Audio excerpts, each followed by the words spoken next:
Mga ate at mga kuya, welcome back to Kuya Puto's channel. As you all know, napakahilig ko po sa kotse. I've owned many cars over the years, but one thing that I never told you is lahat po I lost money on with the exception of maybe one or two. At the same time, I've also owned several properties, and to be completely honest, I've never had one property that never made me any money. Lahat po sila contributed to me and my family to move forward in life. So marami po nagtatanong, Kuya Puto, should I buy a car or should I buy a house? Which is a better decision?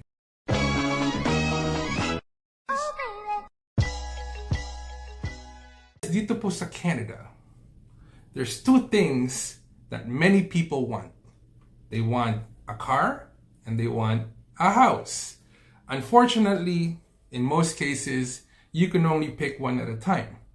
Unless talagang napakayaman ninyo, napakadami ninyong pera, and you can pick all of them at the same time. But usually, it's one at a time. So which one should I pick first? Kotse or bahay? Well, this is the problem. One is easier to get than the other. But the harder to get option usually pays off in dividends. Way more than the easier option. Pero, ang hindi maiiwasan is the necessity for both. Yung po ang totoo. Dito po sa Canada, kung nakatira kayo sa Vancouver or Toronto or any major city, public transit is great. Kung single kayo, napakadali to get around, go to your job, go see friends, go do groceries, anything that you want to do, public transit, no problem. Kung meron po kayong pamilya, it's easy to go to school, go to events, take your kid places. Madali po yun because public transit runs 24/7 in most major cities like Toronto and Vancouver. So sometimes even every 5 minutes, every 10 minutes. Problema. Not everybody lives in Vancouver or Toronto or big major cities. Canada po, napakalaki. So there's some people that live in the prairies. There's some people that live out of town. There's some people that live in the countries. Some people live in the Maritimes. Okay? And unfortunately, in those places, public transit, it's very, very, very hard to depend on, especially given the weather conditions dito sa Canada. So isipin nyo guys, kung meron kayong bata, anak, winter time, nakatira kayo sa malayong lugar, away from the city, and you have to take that little kid to a doctor's appointment. Wala kayong kotse. Maghihintay kayo sa bus in minus 30-degree weather for God knows how long. Tapos, you have to do that every single time you have to go somewhere. Napakahirap po nun.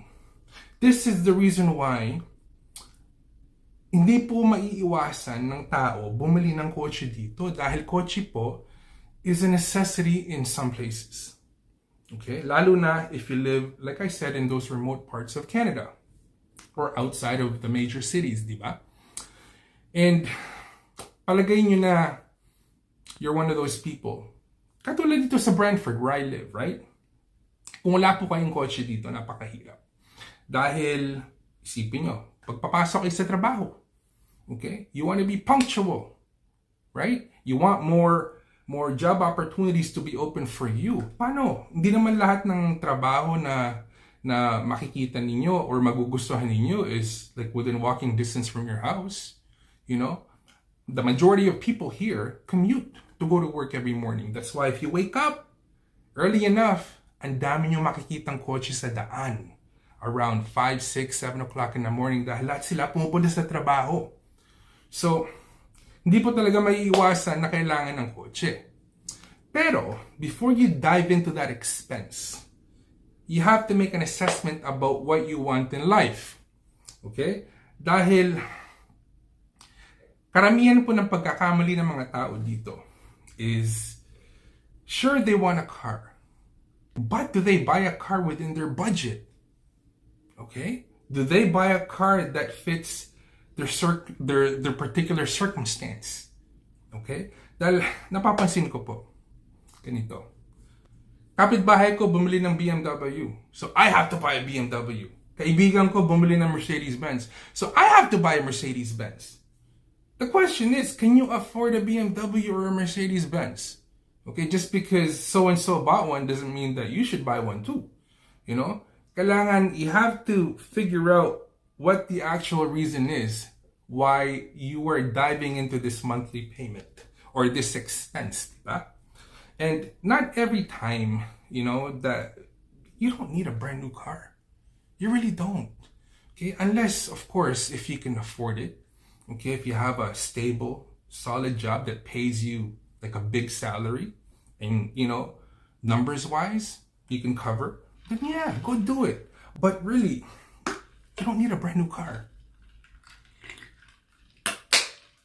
Ngayon, pagkakamali ng mga tao dito, they would commit and sign up for a $50, $60, $70,000 car and monthly payment po no, napakalaki. And next thing you know, you're stuck. You're stuck. You can't make any moves financially dahil most of your paycheck is going towards that expense. Alright? Sure, it's nice to drive a brand new car. Okay? Mabango, mabilis, maganda, makinis. Right? Pero all of that comes with a price. Okay? There's not one regular car out there that appreciates in value. The moment you buy it, you drive it off the dealership, you lose 10%. Okay? Isipin nyo, napakalaking loss nun. Okay? It's not an asset, it's a depreciating item. Okay? Pero, kung kailangan ninyo, go get it. Diba? Basta iligay natin sa lugar. So tatanong ninyo, Kuya Puto, hindi naman pala masamang bumili ng kotse. Pero, which one should I buy? Which one should I save up for? Kotse or bahay? Well, ganito po yan, di ba? Depends on what you want in life. Okay? Tandaan nyo, the kotse is a necessity. Sometimes it's mandatory. Yung bahay, you don't want to be homeless. Obviously, you want a roof under your head. You want a place to call home. So, kaya lang po, ngayon, we have this thing called the affordability crisis dito sa Canada. Napakamahal po ng bahay, napakataas ng interest rates.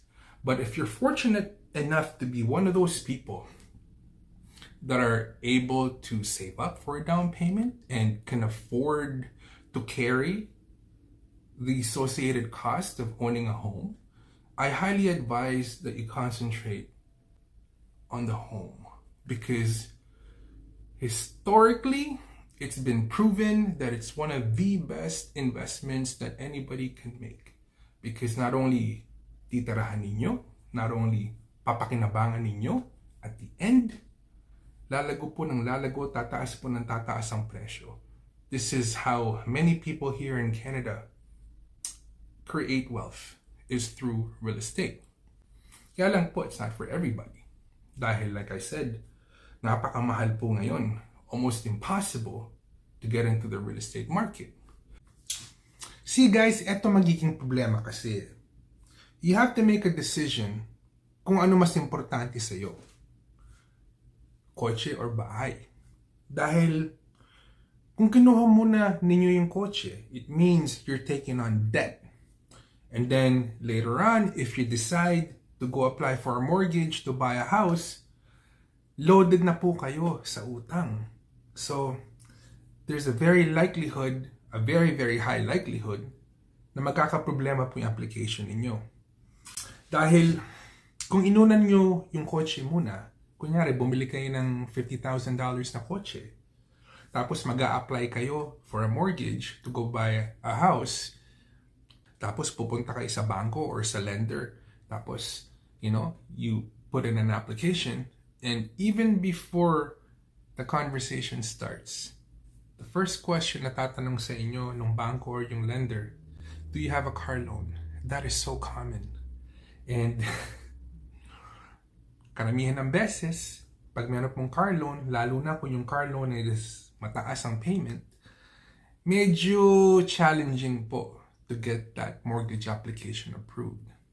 To be completely honest, industry standard, just to give you guys a rough idea, for every $100 of car payment that you have, it's usually equivalent to $15,000 in mortgage payment that takes away from your buying power. So isipin nyo guys, kung palagay nyo na $200 a month ang bayad ninyo sa kotse nyo, that translates to $30,000 of mortgage amount that could be added to your buying power that now you don't have because of that $200 payment. So, kaya doon po nagkakatalo eh.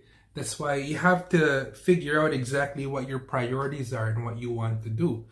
Dahil it makes more sense kung bibili mo na kayo ng bahay if your situation allows it and your income allows it. Pag na-approve na po yun, yung mortgage application ninyo, nabili nyo na yung bahay, ibig po sabihin nun yung credit nyo is solid and everything's solid, right? So once you have the house, it's so easy to get a car. As in, napakadali po dahil na-approve na kayo ng bahay. Paano pa yung kotse, di ba? So usually, the best sequence to do if you want both kotse and bahay is mag-sacrifice muna kayo. Okay? And put all of your resources towards getting the house, acquiring the house. And then once you get the house, then you can go get the car that you want. Provided that all the numbers work. But usually that is the proper sequence of doing car house purchases to get both, to get to get the best of both worlds. Pero if you ask me, what would be my choice? Kotse or bahay? My personal experience, I would lean towards more on the bahay. You know, at this point in my life, I've gone through a lot of things. I've experienced a lot of situations, and everything points towards put your money where it's gonna work for you. Put your money where it's gonna multiply. And for me, it's always been real estate. Philosophy ko ganito, guys. Ayos lang ako. As in, wala akong problema to drive an old 10-year-old Honda. If it means that I have a house to come home to that I can call my own. Because I know at the end of the day, many years will go by, that house will appreciate, and that car will go to the scrapyard. Yun po ang katotohanan. If you can stop, and I know this is hard to do, a lot of people do this. If you can stop thinking about what other people think about you based on what you drive, it's easier to move forward. Concentrate on what matters, which is you. Because at the end of the day, those people who you think you're trying to impress, they're not paying your bills. Guess who's paying your bills? You. Guess who's in charge of making your life better? You. Guess who's in charge of figuring out ways to level up yourself and your family? You. Not those people who you think you're trying to impress. Diba? Pero, if you're gonna buy that car with the right intentions para makahanap kayo ng mas magandang trabaho na mas malayo, para so you can take care of your family better, you know, dahil of the convenience that it'll provide, because now you're able to be mobile and go here, and go there without having to rely on other people or public transit, then yes, do it. Because that way, yung rason na yun, ginagamit nyo po itong coaching ito to enrich and better your lives, diba? So I'll tell you a little story before I end this video, guys. Long time ago, when I was 20 years old, I got this job at the casino as part of the management team. Pero, yung bahay po ng parents ko, where I lived at that time, was like an hour away. An hour drive. So yung lola ko, she gave me $20,000 to buy a new car. Or a newer car. So I can commute back and forth safely. When I was 20 years old, yung pa mga bahay dito sa Brantford, 80,000, 85,000, detached home in a beautiful neighborhood. I could have bought a house for $85,000 and I had $20,000 to that my grandma gave to me. But what did I do? Instead of buying a house for $85,000, I used the $20,000 that my grandmother gave me to go buy a shiny car. Ngayon, that house that I looked at for $85,000 is worth around $750,000, $800,000. Totoo po yan. And yung kotseng binili ko with the money that my grandma gave me, I don't even know where it is.